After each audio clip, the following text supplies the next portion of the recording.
And we are. Rich, Mike, we'll give this about 30 seconds as people start to sign on, but good to see you guys. I mean, I've been looking forward to this one, Rich, and I know you've been living off very little sleep since the launch last Tuesday. Yeah, well, I'm used to that, but I've been looking forward to this too. Is to visit with you guys is a little blast from the past, which is nice. And the launch went in LA. Was that correct? Yeah. I mean, I was in LA because I launched my live launch event with Andrew Huberman. So we just did a live thing where we talked, and I was able to get some neuroscience stuff mapped onto the attributes. He and I have been working together now for 3.5 years, and really the impetus of me writing this solo book was some of the stuff we've been working on and continue to work on. So it was kind of apropos. But and then I did an event with Simon and Stephen Kotler. We did a podcast together, which was great. So. Simon Simic lives out in LA, or where does Simon? Yeah, he's out in LA. He has a place in New York as well, but he's been out in LA for the bulk of the pandemic. So it's always good to see him when I'm out there. And congrats on the Rich Roll podcast. Oh, we're going to make sure we're going to push that out. Will, who's on the backside, will make sure we push that out again through our social media. But hello, everyone who's joining us. I know you're coming in. Mike Sorelli, CEO of VF Overwatch, and also the founder of the Talent War Group, which we, Rich, Mike, and about 40 other special operations leaders are going to make the premier leadership collective, which is our ultimate goal, based all in one attribute that I love most, humility. But I've been looking forward to this day for a while. One, I've always said that I take more pride in my brother's success than my own. And yes, George Randall and I recently released a book called The Talent War, but I say this with pure humility. This thing, Rich, tops us. Well done. This book, and I rarely say this. There are a few books out there, and I'm sure we share some of them. We were actually talking about books prior that made me reflect. That made me stop and reflect, and I know we're going to talk about that today. But for those joining us, I'm with Mike Hertzendorf and Rich Diviney. They'll introduce themselves. We are here to talk about Rich Diviney's new book, The Attributes, the 25 Hidden Drivers to Optimal Performance, which it's good. You have to pick this thing up, and we'll make sure you know where at the end of this. So really quickly, I want to turn it over to Mike to introduce himself, and Rich, and for the crowd, all three of us have known each other for a while. We all served within a very specialized portion of the soft community. Mike? Hey, thanks, Mike. And, you just said the one thing that I love the most. I was able to serve. And today I'm just glad that I could be with friends and I can serve you. And really, Rich, what a phenomenal book. And Mike hit it on the head, man. That encapsulates all of the things that, I sort of wish I'd thought about and knew way back when and didn't have to learn the hard way. So really, really glad for you. And I enjoyed it thoroughly. Mike Hertzendorf, I'm currently the Vice President of Member Services for Helicopter Association International. But in a previous life, I was able to serve in the Army for 29 years, and about 21 of that was within Special Operations Aviation, where I got to support, the greatest of our national treasure, our elite ground forces, our SEALs, and Rich Diviney and Mike Sorelli were two of those national treasures. So I'm really glad to be here today and be with you too. I will let my mom know that she gave birth to a national treasure. That's the first time. But thank you, Mike. Thank you. Rich, tell us a little about yourself. And I know we'll get into the journey of the book, but let the audience know who you are. Well, okay. Before I do that, let me just give some accolades because I'm thrilled as well. Mike Sorelli and I have known each other for many years. Both SEALs. Obviously, we come from a forging that's similar, and he was, always just such a great officer. Just had tremendous skills and attributes. And so I found out we reconnected about a year ago. A friend of mine was at one of the musters and said, "Hey, do you know Michael Sorelli?" So I'm just so happy we did. Mike Hertzendorf. I'm not sure the audience needs to know how sometimes gnarly it can be when you're kind of flying in the black of night and can't see anything, and it can be very disconcerting unless you're in the back of a helicopter that Mike is flying. Then you feel very comfortable and you can put on the headphones and you can relax because this guy is the best. So just thrilled to be here.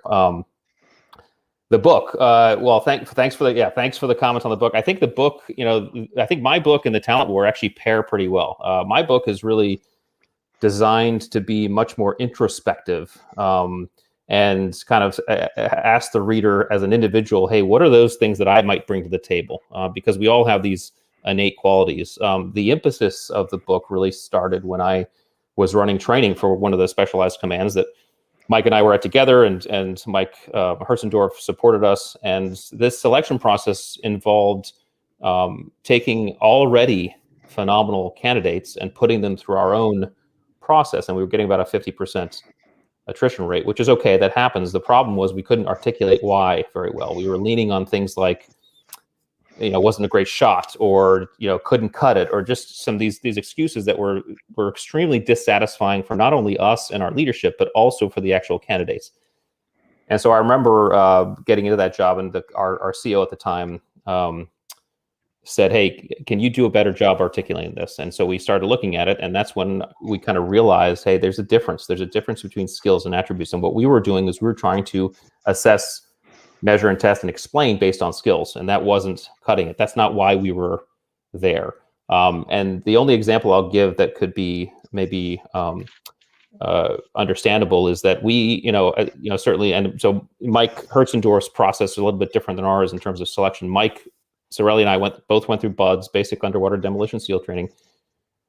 During that 6-month course, we spent hundreds of hours running with boats on our heads and 300-pound telephone poles on our shoulders and freezing in the surf zone.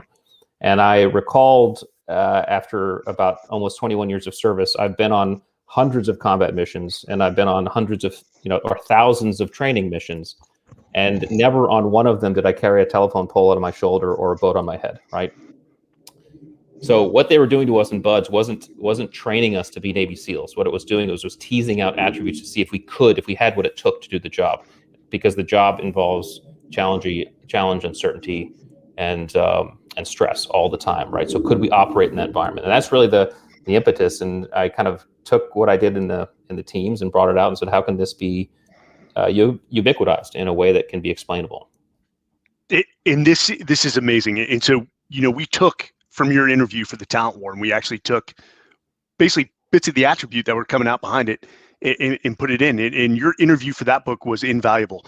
The one thing I loved is how you talked about, hey, we're not sadistic. We don't put people through surf torture and make them cold, wet, and sandy because we're sadists. No, maybe a little bit.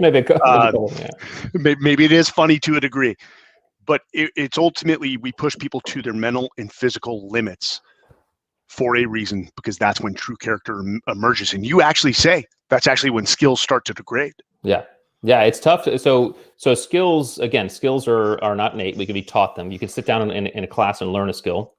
They direct our behavior in known situations. Here's how to do this thing or that thing. And then you can measure. You can see, measure, and test someone. You can see how well someone drives a car or rides a bike.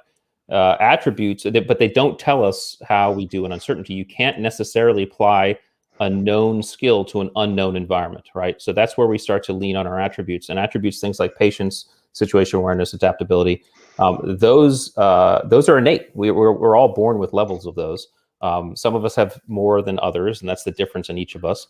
But they inform our behavior. They tell us how we're going to show up to situations. So, my level of adaptability and resilience, or my son's level of adaptability and resilience, informed me as to how he was going to show up when he learned how to ride his bike. Okay.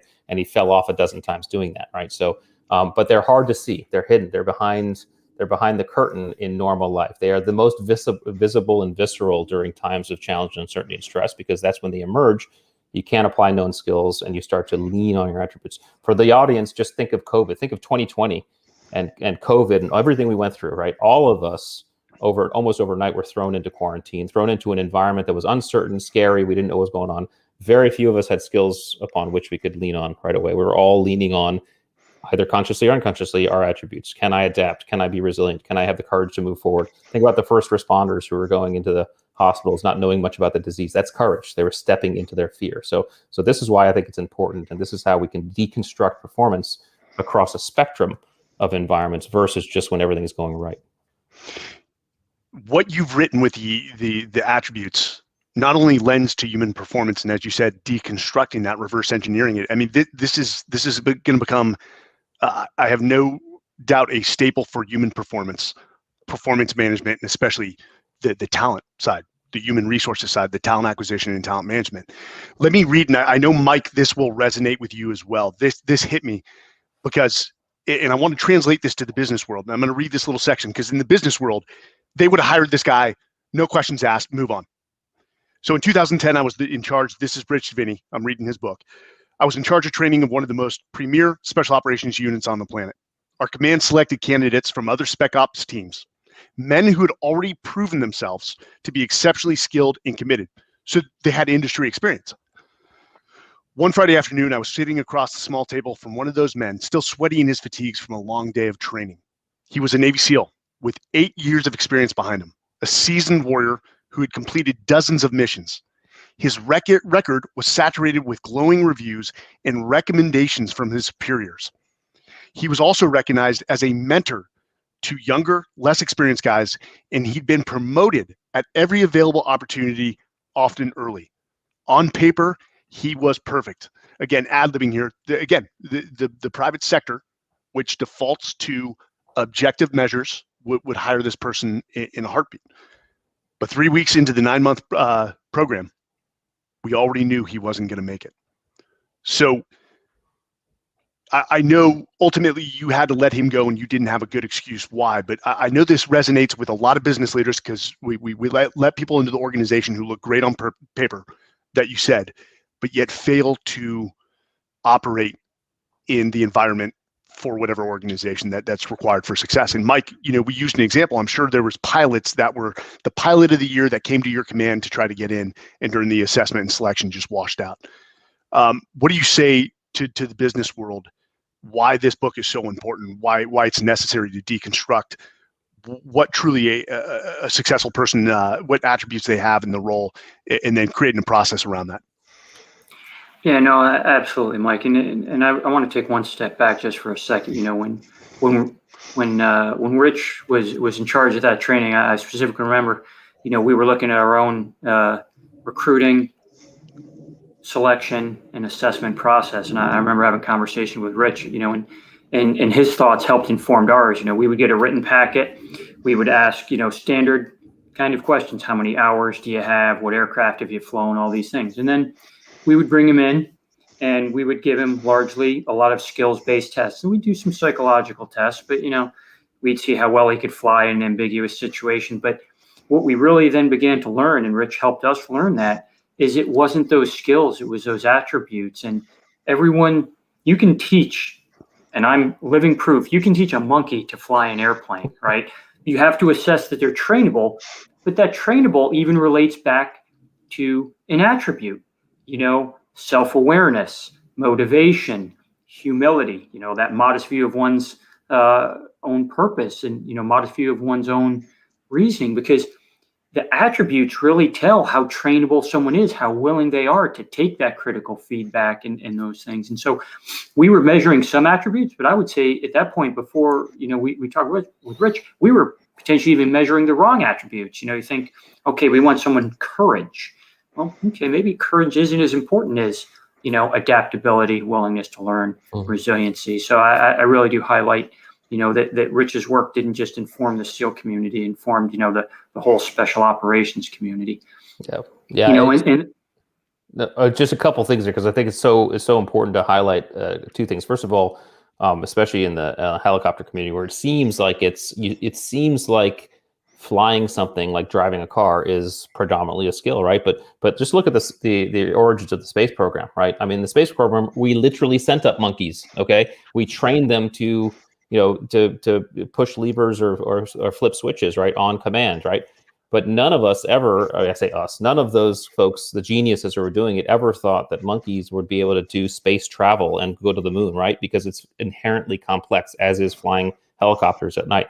Attributes start to speak to the complexities of life and the complexities of environments. And the other thing I'll say is when it comes to businesses and teams, the reason why this is so important, So Russell Ackoff, a behavioral, I don't know if he was a psychologist, really interesting guy, but deceased. But he used to give this analogy. Say, if I were to take the best parts of every vehicle out there, right? So, and I know there might be some car folks listening, so just bear with me here. I might not know the best parts, but assuming the best engine is in the BMW, the best brakes is in the braking is in the Mercedes, best chassis in the Jeep or whatever, best steering in the Ferrari. Take all those best parts and put them all together. Would you have the best car in the world? And the answer is no. Right? You'd have a pile of junk because they wouldn't fit together. And he used to say a system is never the sum of its parts. It's the product of their interaction. Okay, that is what a team operates. Sorry, teams are inherently dynamic because we're all human. Skills can tell us exactly what people will do in the moment for that particular task. What they don't tell us is how people are going to interact. And Mike, you said something really interesting before we actually came on. You said we were always kind of looking at a guy. Hey, do we want to live in a tent with this guy for 3 months? Okay, that's human interaction, and this is played out in so many different environments. And this is where dream teams fail because they're just looking at the wrong things to put the team together. You know, it's interesting. And Mike, I would actually push back against you. Can I live in a tent with this guy for 3 months, or am I going to murder him? And Rich, remember we talked about this, like the factor of likability. I get it. The guy can't be a detractor, or the woman can't be an attractor to the team ability, to the team environment. But would you rather have a top performer than somebody you can get along with? And I guess there's the dimmer switch. There's a level there. Yes, they can't be over the top, but I'll always take a solid performer over somebody that I necessarily like. Well, and I would say this gets into the subjectivity and the complexity of the question I usually get, which is, what's more important in a team, attributes or skills? And the answer I always give is the same one. I have no clue. Okay, but I will say this: it's subjective to the environment, right? I would say that when it comes to spec ops, attributes are more important than skills, because as spec operators, we are masters of uncertainty. We need to be able to drop into environments and figure it out. That is largely done on attributes. And then we apply skill to, once we figure it out, we apply our skills. Athletics is probably different. Like a basketball team or a football team, that environment is very known, it's conditioned, it's certain, right? You know pretty much everything that's going to happen. So skills can be of greater importance on a basketball court or a football field than they might be in spec ops. When it comes to SEAL stuff, like Mike, you're saying, yes, there were certainly guys who, as human beings, you just didn't want to hang around with, but they did the job well. But they did the job well not only because they were great shooters, it's because they had the attributes that allowed them to do their job well. And I would say, I think both of us would agree, whether it's the SEALs or the helicopter community, likability is not really high on the scale for a SEAL team or a spec ops helicopter team. It may be for a team of nurses or teachers or whatever. So depending on the team, it will depend on the importance of each attribute, but it's subjective to the team. Rich, one of the parts you knew I was going to hit on this because you said this when we actually did the launch for the Talent War. We did a similar LinkedIn, and you talked about authenticity. This really made me stop because I had never really contextualized it the way you explained it. And I'd love for you to explain to the crowd. But as I look back, I'm like, you know what? Just because somebody had a certain type of personality, but it didn't really matter if they were consistent with that personality and they were performers, they were authentic. And I'd never really had an appreciation for that until you explained it in that way. Could you talk about authenticity? And I know you use an old boss as a sort of an example. Yeah, authenticity is really just showing up as the real you. And this, by the way, is what's the genius of the purity of our selection processes in spec ops, whatever service, right? It takes you down to zero and you cannot hide the real you. The real you shows up, right? And that's what you get to know, and that's what you bond with in those moments. But the idea is, if you're the real you, it doesn't have to be the nice guy, right? I tell this story because it was a change of command. I was a younger officer, and we were getting the new CO, and I remember we were at a diving command, and I remember going to the CO and greeting him, and it was a really kind of cold handshake, grumpy, hey, how you doing? And he immediately got into me on some dive gear that hadn't been used for a while or years, really. Why was this? Why was that? And I was just kind of reiterating some excuses some other guys had given me, and he was not having it. He was just like, that's BS. You can't do it. And I walked away from that 2-minute conversation. It's like, oh my God, this is going to be awful, this 2 years. But then as the few weeks progressed, I realized he was that way with everyone. He was that way with, sure, he was that way with me. He was that way with younger enlisted. He was that way with officers. He was that way with his superiors. He was that way at the chow hall. He was that way in his office. He was that way out PTing. He was always that way, which then told me, hey, I can always count on him to be this way. I could predict him. I knew he was being his authentic self. Therefore, I could really work with him. And he actually was a phenomenal leader. He pushed us in ways that we hadn't been pushed before through his grumpiness. And I remember I showed up, it was probably 5 years later, I showed up at a TF overseas, show up as an L&O, and I realized he's the guy I'm working for. He greets me with the same cold handshake. He said, hey, good to have you. I got a ton of work that needed to be done yesterday, so get to it, right? And I felt good. I felt comfortable because I was like, oh, here's the guy. I know him. He's authentic, right? So authenticity builds trust, and trust is obviously critical in any high-performing team. You can't be a high-performing team without it. Yeah, recently I heard Secretary Schultz, former Secretary of State, I think back during the Carter days, say that trust is the realm of the coin, or is the coin of the realm. Mm-hmm. Is the trust is everything, and so I love how you tie the authenticity to trust. So, Rich, you created 5 buckets of these 25 attributes. Grit, mental acuity, drive, leadership, and team ability. Can you give the audience just a quick sort of summary on what each of those are, and maybe what attributes they entail? And I'm going to just take a pause for a second with the audience. Hey, please submit your questions for Rich. This is the time, and Mike as well. We'd love to dive in from a business, private sector perspective, how these attributes tie to you. But Rich, let me turn it over to you for those 5 buckets. Absolutely. So grit is the first category. And so grit is really, grit is often thought of as an attribute. I was never comfortable with that distinctions. I felt like it was more than that. Angela Duckworth wrote a great book on grit that she says as much. She says, hey, it's more than just one thing. And so I figured, okay, what are the ones that make up grit? And so it comes out to courage, perseverance, adaptability, and resiliency. Grit is this ability to push forth, push through, challenge, uncertainty, whatever it is. It's not as much the long game as So when we start getting long-term outcomes, I'd start to defer to drive attributes. But it's like, hey, how can I push through, gut it out, make it through? That's grit. Okay. Mental acuity is really more about how our brain processes the world. Okay. And I saw this quite viscerally when I was running the training. We see the CQC, close quarter combat, which is a very dynamic environment where you're shooting, you're moving, you have to really be keyed into everything that's going on. And so mental acuity is how we take in information, situation awareness, how we process that and kind of decide what to focus on and what not to focus on, compartmentalization. Then in those moments, what we decide to switch tasks. So there's you don't multitask, you actually switch tasks. So what do I switch to? That's task switching. And then at the end, how do you learn from it all? How you absorb all that stuff and learn those lessons, which is learnability. Drive, again, drive is now concerned more with the long-term outcome. So I have a long-term goal. I'm going to decide it and I'm going to march towards it and reach it. Those attributes are self-efficacy, discipline, open-mindedness, cunning, and narcissism, which I know is a surprise. We can talk about that if we have time. And then leadership attributes. So what are the attributes that make up great leadership? And again, leadership is not a position, it's a behavior.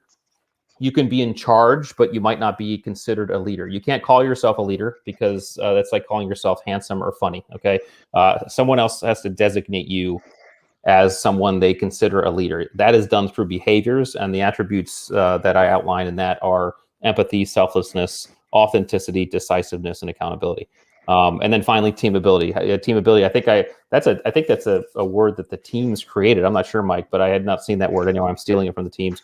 Ability to kind of operate as a team or in a team as a teammate. Again, like leadership, you can't designate yourself a great teammate. That can only be done by your teammates. And those behaviors are integrity, conscientiousness, humility, and humor. So those how they kind of bucketed out, which was really neat for me because that really came out as I was writing the book, which is a neat process when you start figuring things out as you're writing. Amazing. Let's talk about the narcissism and drive, because again, it was you that turned me on to that when you said, hey, step back and really think about drive. Because, we always talk about narcissism and we use it in a negative tone because it's meant to be a negative trait, but actually high performers have a bit of it. Please, talk about that, please. Well, so narcissism, again, narcissistic personality disorder is a codified disorder that we have to be very careful of and is dangerous. The DSM-5, which is kind of the psychology Bible, will outline 9 criteria. If you have 5 or more, you're considered disordered in terms of that personality. However, when you read those 9, you realize, okay, I don't have these like in total, but I have pieces of them. And I said, how does that work? And I really thought about why I went to SEAL training in the first place. And I think, why we asked our buddies why you went to SEAL training. Of course, we were patriots. Of course, we love our country. Of course, we wanted to serve. But we also wanted to be badasses, and we wanted to do something that very few people can do, right? That's also the reason why we went to BUD/S. And so that's a little bit of narcissism speaking. So it's natural. Again, so I started looking into this, and the neurology actually backed it up. When we're infants and we're being paid attention to by our parents, okay, looked at adoringly, we are getting 3 chemicals. We're getting 2 neurotransmitters and 1 hormone, right? We're getting dopamine, which is a very powerful chemical saying this feels good, keep going. We're getting serotonin, which is kind of a safety type chemical, makes us feel safe and secure. And we're getting oxytocin, which is the hormone kind of known as the love trust hormone, right? We're getting all 3 of those. Every single human being at some point in their lives wants to be adored, wants to be paid attention to, wants to be felt like they were special. Okay, it's a natural occurrence. So when we start creating audacious goals for ourselves, whether it be being a Navy SEAL, being a Spec Ops helicopter pilot, being an athlete, being a singer, being a surgeon, right? That part of that is, hey, I want to be special. I want to stand out. And that's a little bit of narcissism speaking. So the idea is capitalize on our humanness because we're all human, and make efficient that type of behavior. How? Here's the caveat. It's dangerous. Okay, narcissism is impossible to see in ourselves. It's like a vampire staring in the mirror. The only inoculation is to surround ourselves with trusted people who give us the straight shot all the time. I call them grounding wires. People who tell us the truth and tell us, "Hey, Rich, you're getting out ahead of your skis. Pull it back." Right? That's my wife. My wife is my grounding wire all the time. My brothers in the teams, whether they were SEALs or helicopter pilots. Hey, Rich. I remember Mike saying a couple times, "Hey, Rich, we're not going to be able to fly in this." I was like, "What do you mean we can't fly?" It's like, "Hey, just trust me, we can't." All right. These are grounding wires. These are people who are telling me in their own way because they trust. I trust them. They love me, and we're brothers. To step back and take another look. So narcissism needs to be controlled and contained in ourselves by creating those relationships that with people who who tell us the truth. And if you are surrounding yourself with sycophants, you may have narcissistic personality disorder. So that's bad news. Follow-on question to that: why is narcissism so high with military pilots? I can answer that. No, I think, the narcissism, and we realized how to be there. If we would ask someone, hey, why do you want to come to this unit, or why should we, hire you? Often they would say that, they wanted to challenge themselves.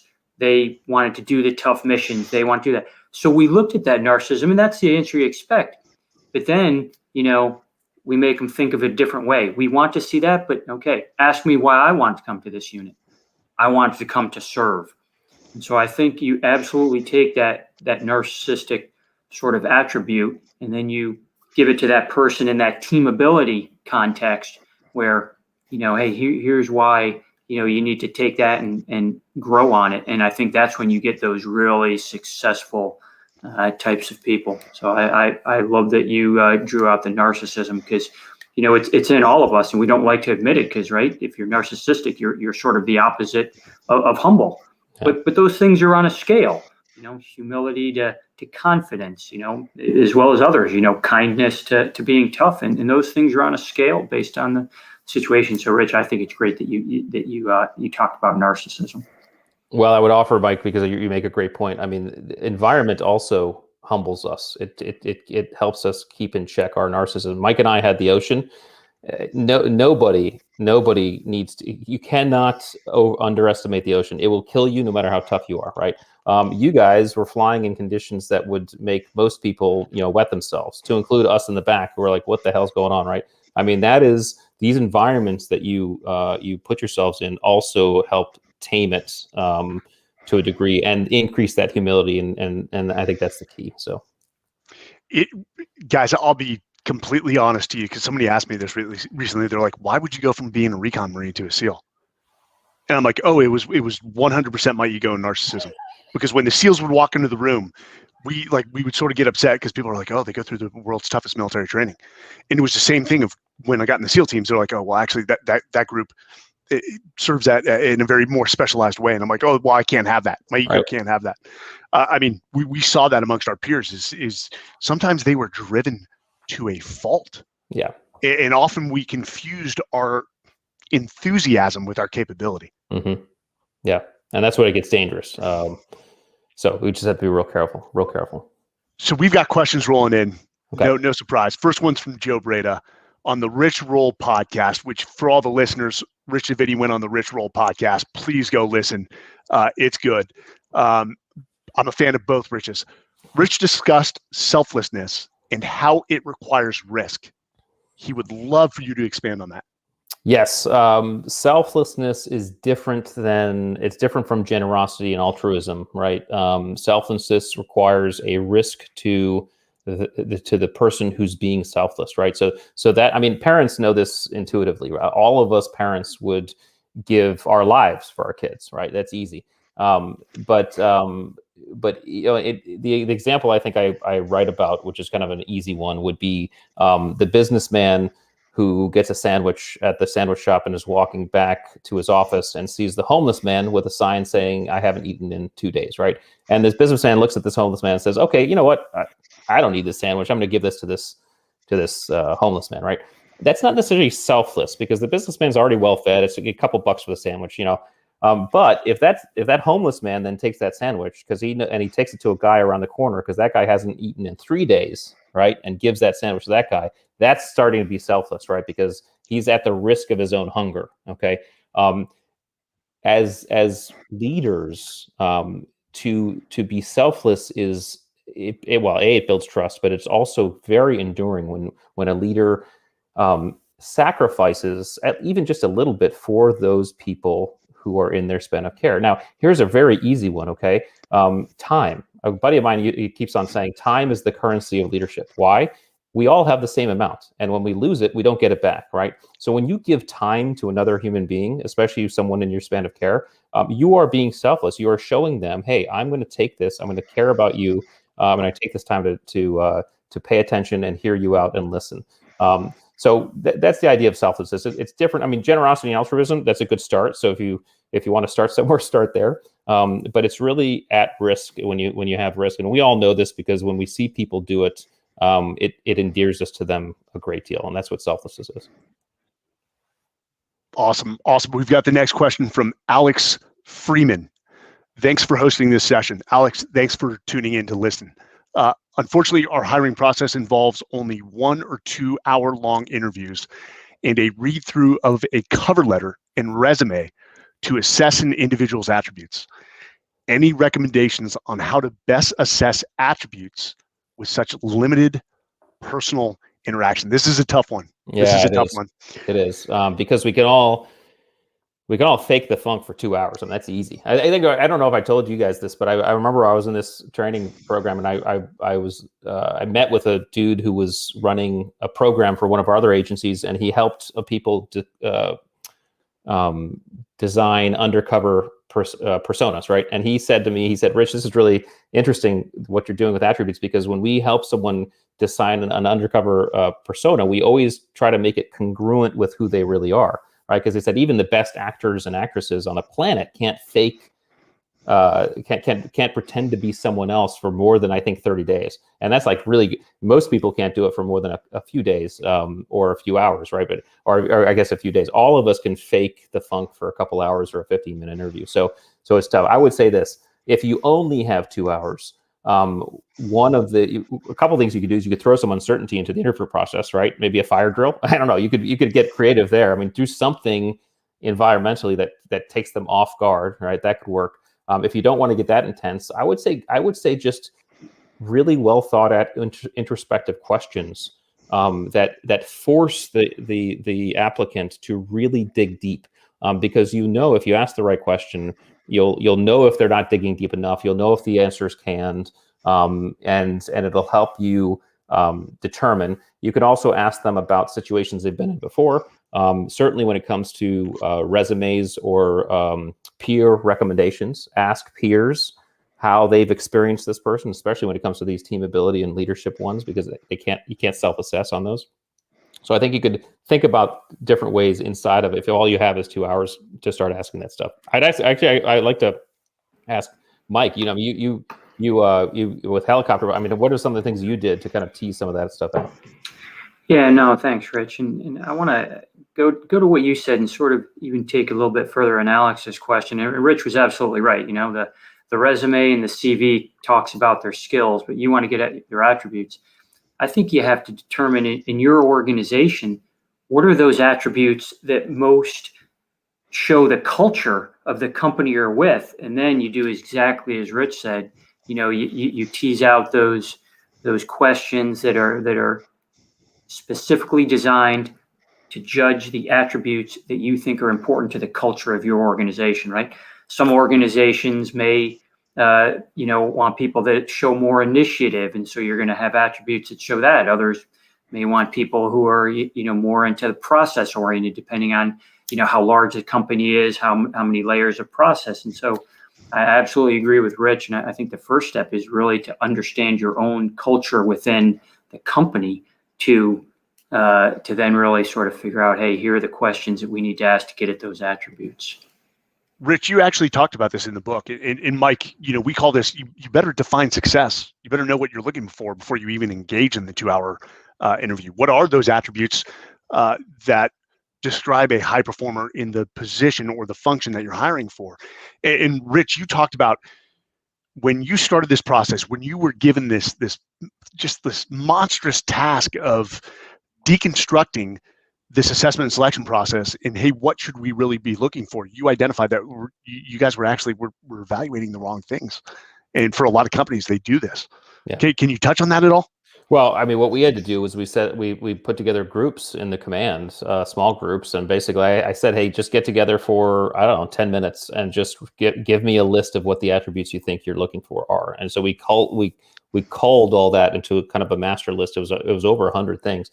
Now, once we got that, we had to basically take away the skills, because skills and attributes can get conflated all the time. So you have to. Here's the back of the envelope test between a skill and an attribute is if it can be taught or you can teach it, it's a skill probably, right? In other words, if Mike is inherently impatient and he wants to be more patient, I can't sit down and give a class on how to be patient. I can't sit down and teach you how to be adaptable, right? So if it can be taught or you can teach it, it's probably a skill. So you cull away those. You get to your list of attributes, but it's a really good point, and it's a very subjective task, because the attributes that are required to be a Navy SEAL or a special operations helicopter pilot are going to be different than the attributes required to be an accountant or a team of nurses, right? And throwing a bunch of accountants into the surf zone in Southern California isn't going to necessarily tease out the attributes I'm looking for in a great accounting team, because I'm really careful to say there's no judgment on where you fall on any of these attributes as an individual. Where you can start to place value on attributes is when you start to do this for a team, because each team needs different ones, right? So I would say in our special operations community, empathy, for example, is not, you don't have to have a lot. We always want there to be some, because we've all known guys who have none, and that's dangerous, right? But you don't have to have a lot. Whereas a nurse has to have a lot, right? So empathy is higher on the scale for a team of nurses. I would even say police officers have to have a lot more empathy to do their job well, right? So if you want to stay within the first responder type stuff, because they're dealing with a situation that's different than we are. So the idea, just like Mike said, figure out what you're looking for first, and then test and look for those in the interview process. Rich, we have a question from Jeff Picaro. Hopefully I got that right, Jeff, on accountability. Can you discuss accountability? Many are quick to hold others accountable, but not always themselves. What are your thoughts? Well, I would say I speak about accountability in the leadership aspect, which means it's a behavior, not a direction.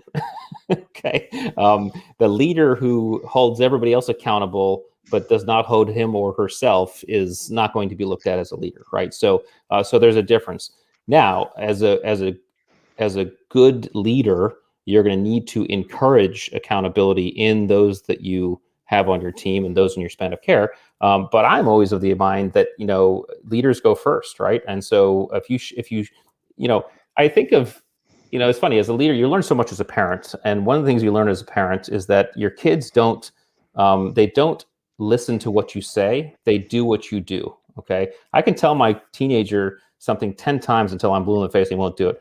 And then he'll go talk to a neighbor or something, and it's like, hey, the neighbor just told me. I was like, yeah, I've been telling you that 10 times, right?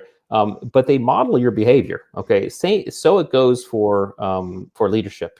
People in your span of care are going to model your behavior. And if you hold yourself accountable and you're transparent with your mistakes, that is going to encourage them. But it also does another thing.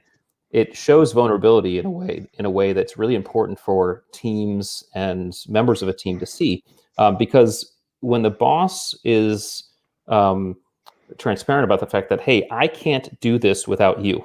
Okay, I can't. I just listen. Our snipers were awesome, right? There's no way I could do the work of a sniper. There's no way I could do the work the breachers did, or even the assaulters at the front of the train, right? I would tell them that because I wanted them to know, hey, I need you, right? I can't do this without you. You are part of this team. This creates an ownership and a purpose in every team member that's really important. I think that starts with a leader, and it starts with that accountability and vulnerability. You just took me back, because one of the things for the audience is, I'm going to tell you, it's very easy to be humble as a officer in the special operations community, because there's a high percentage that at least 90% of your guys, your subordinate leaders underneath you, usually the enlisted personnel, are smarter than you are. So it humbles you really quick, and they're very good at what they do. We've got a good one from Pete Mercado, who's actually in the public sector. So he's a deputy chief in the fire service, and obviously public versus private sector have their differences. Are all these attributes equally valid and just need to be adjusted or tweaked to be applicable to our public safety sector? Yeah, I'll answer that in 2 words: yes and no. Right. So, in other words, well, I'll say no and yes. No. Am I correct on that? Yes. Okay. No.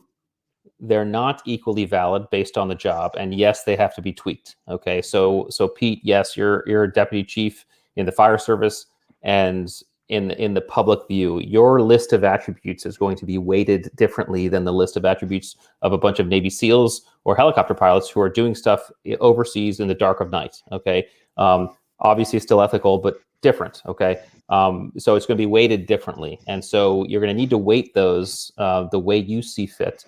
And then at that point, adjust and tweak. Okay. Because you may, once you do the work of identifying and then weighting those, you may in fact see people on the team who might not have enough of what you're looking for. The good news is they can be developed. It has to be self-directed and self-motivated. So the individual has to want to develop it and then make a conscious effort. If individuals are unwilling to develop the attribute that's required for the team, then you have to start thinking about if they're a good fit for the team. But that's how I'd answer that. I'd be curious to what your thoughts are, Mike H. and Mike S.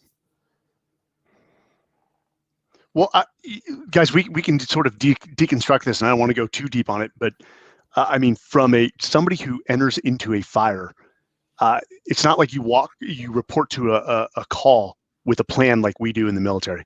We plan a mission, then we go execute that plan. Of course, there's contingencies, and the enemy gets a vote. But in terms of mental acuity, that probably has to be they've got to be somewhat high within the fire service, given the nature of their work. I mean, the ability to pick up on patterns. That's my initial sort of response to that. Of course, that's required as a special operations helicopter pilot or a SEAL, but that's what sticks out to me. Yeah, no, I would absolutely agree with both of you. You just have to, and I look at it, I guess, really from the private sector. We look for many of those, just similar kinds of attributes. And so I agree with Rich that, yes and no. Good one. Well, Pete, I hope that helped. And I know sometimes it's hard to answer these questions when we can't unmute you and get a little more context. That's the one negative about LinkedIn Live. Right there, LinkedIn probably is going to cut my certificate. Hopefully we don't get censored. Or improve. So we've got a good one from Jimmy Corbett, actually asking about if you're sitting on the other side of the table being interviewed. I'd like to ask the inverse of the question. How, as an interviewee, can someone draw out from an organization what attributes they are looking for? Yeah, awesome question. And I would say one of the clues into our attributes is and can be our values. All right, in the book, I outline kind of a values exercise to help people figure out their values. But our values can start to tell us a little bit more about our attributes, as values of a company can as well. So I would say, as an interviewee, be very solid on the values and the ethics of a company. Okay, but don't take that as a solid, right? Start talking to people in that company who's been there and see if the company's actually living those values. Okay.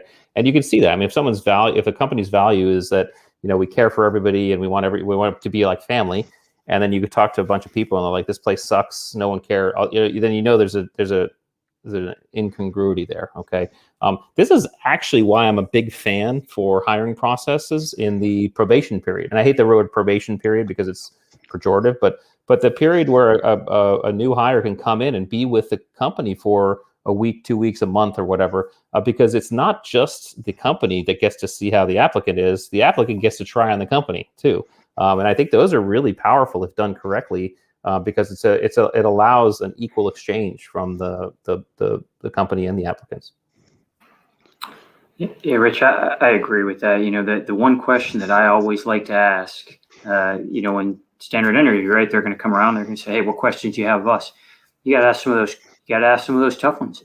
Hey, can you describe the culture in your organization for me? Mm-hmm. And then see if they do. They pull out some of those values-based things or how they describe it. And I think that gets to the heart of what you talk about at attributes. That's awesome. Yeah, put them on the edge instead of them just putting you on the edge. Yeah. Much like an interviewee can put up a good front for 2 hours, so can the company. Yeah. And until you step in the probation period, due to labor laws, something that will never be totally kosher within the private sector. It makes total sense. Let's test this relationship. It's almost like dating. Yeah. That's what the first few 5-10 dates are we compatible? Do our values align?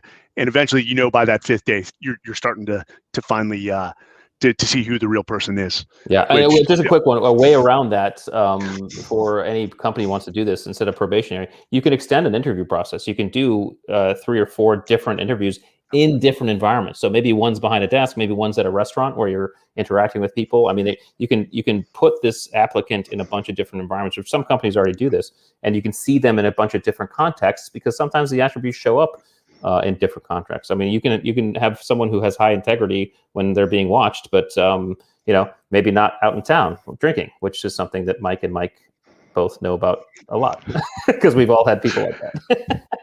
Yes. Hey, Rich, I want to move to one last section of the book. I was fascinated with the dream team paradox, because I think this is going to be relevant to a lot of businesses pre-COVID.